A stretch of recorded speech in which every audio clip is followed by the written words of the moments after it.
Advocate talk channel में आपका स्वागत करता हूं, अभिनंदन करता हूं।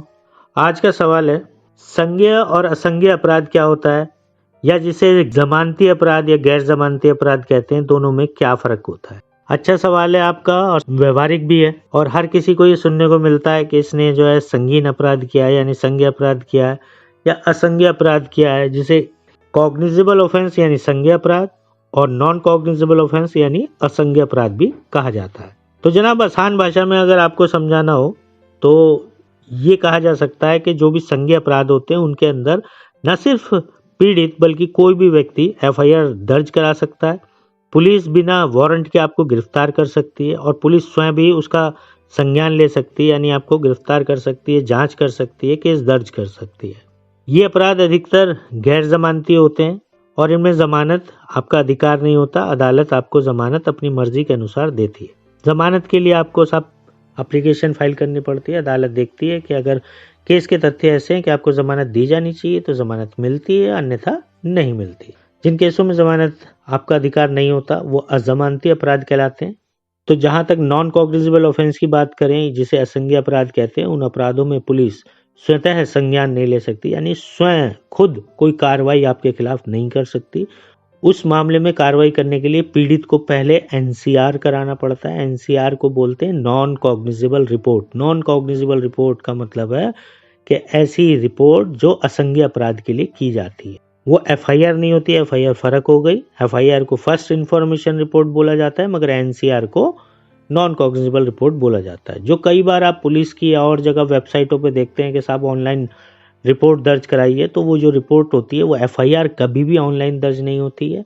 हमेशा नॉन कॉग्निजेबल रिपोर्ट यानी एनसीआर को ही ऑनलाइन दर्ज किया जाता है, क्योंकि इसके अंदर आप अक्सर देखेंगे तो इस तरह के जुर्म आते हैं, जैसे आपका फ़ोन खो गया या किसी ने आपके चांटा मार दिया, तो चांटा मारने की धारा 323 लगती है। ये नॉन कॉग्निजेबल ऑफेंस है। इसके अंदर एनसीआर दर्ज होती है और ये जमानती अपराध भी होता है साथ साथ, यानी जमानत आपका अधिकार होता है। कॉग्निजेबल ऑफेंस जहाँ तक सवाल है तो वहाँ तो आपको पता ही है साहब, मैं आपको बता चुका हूँ कि उसमें आपका अधिकार नहीं है। उसमें जमानत लेने के लिए आपको बकायदा बेल एप्लीकेशन मूव करनी पड़ेगी और जज को संतुष्ट करना पड़ेगा, तब उसकी मर्जी के हिसाब से आपको जमानत मिल सकती है। नॉन कॉग्निजेबल ऑफेंस में अगर आप चाहते हैं कि पुलिस आपके केस की इन्वेस्टिगेशन करे तो उसके लिए पुलिस को सीधे पावर नहीं होती है। आप एनसीआर कराएंगे, जैसे आपने कराया कि मेरा फ़ोन खो गया, मगर आपको ये ढूंढवाना है कि मेरा फ़ोन कहाँ है, वाकई किस जगह है, या आपको शक है कि किसी ने आपका फ़ोन चोरी किया है, तो आप उस नॉन कॉग्निजेबल रिपोर्ट को एनसीआर जो आपने पुलिस के पास दर्ज कराई है, कंसर्न मजिस्ट्रेट यानी संबंधित जुडिशियल मजिस्ट्रेट के पास ले जाएंगे और उनको संतुष्ट करेंगे कि आपके केस में इन्वेस्टिगेशन करने की ज़रूरत है, क्योंकि आपका फ़ोन फलां जगह खोया था और आपको शक है कि ये उसके पास हो सकता है या वहाँ से बरामद हो सकता है जहाँ पे आप बताते हैं, और आपको अपनी बात साबित करने के लिए आपके पास कुछ तथ्य हैं और मजिस्ट्रेट साहब आपके तथ्यों से संतुष्ट हो जाते हैं, आपकी बात से संतुष्ट हो जाते हैं, तो वो इस केस के अंदर पुलिस को इन्वेस्टिगेशन करने के लिए बोलेंगे।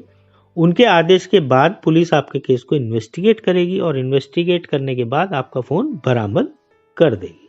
तो जब भी आप सुनेंगे कि कॉग्निजेबल ऑफेंस यानी संज्ञेय अपराध, तो आप समझ जाएंगे कि ऐसा अपराध है जिसमें कोई भी एफआईआर दर्ज करा सकता है, पुलिस स्वयं भी गिरफ्तार कर सकती है और पुलिस स्वयं भी कोई कार्रवाई कर सकती है। और जब भी आप सुनते हैं असंज्ञेय अपराध, तो असंज्ञेय शब्द आते ही आप ये समझ लेंगे कि इसमें पुलिस स्वतः संज्ञान नहीं ले सकती, आपके खिलाफ स्वयं कोई भी रिपोर्ट दर्ज नहीं कर सकती। उसमें हमेशा जो भी पीड़ित व्यक्ति है उसको जाके एनसीआर दर्ज करानी पड़ेगी। एनसीआर दर्ज होने के बाद भी पुलिस उसमें इन्वेस्टिगेशन जब तक नहीं कर सकती जब तक कि जुडिशियल मजिस्ट्रेट साहब उसको इन्वेस्टिगेशन करने के लिए आदेशित नहीं करते।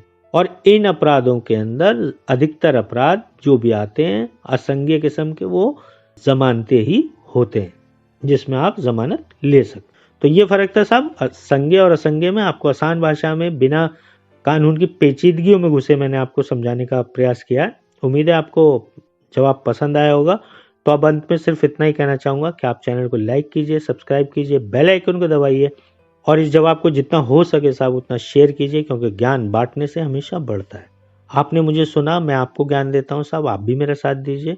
इस चैनल को आप लाइक करेंगे, सब्सक्राइब करेंगे, ऐसा मुझे पूर्ण विश्वास है। और कुछ ना कुछ तो साहब आप ज़रूर कीजिए, क्योंकि कुछ ना करने से कुछ करना बेहतर होता है। नमस्कार जनाब, धन्यवाद।